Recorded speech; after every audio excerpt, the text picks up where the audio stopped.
மேல்காவலூர் காட்பாடி வட்டத்தில் கிடச்ச இந்த கல்.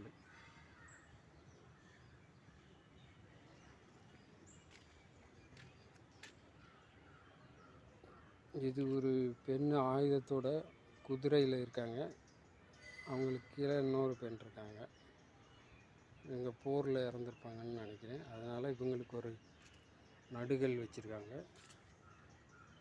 இது வேப்பூர் குடியாத்தத்தில் கிபி 15ஆம் நூற்றாண்டில் கிடச்ச கல். இதில் ஒரு பெண் ஆயுதத்தோடு இருக்காங்க, 2 பெண் இருக்காங்க. இது ஐந்துபுத்தூர் ஆரணியில் கிடச்சி, திருவண்ணாமலை மாவட்டத்தில்.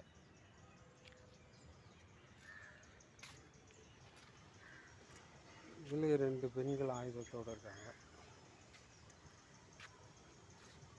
கோழி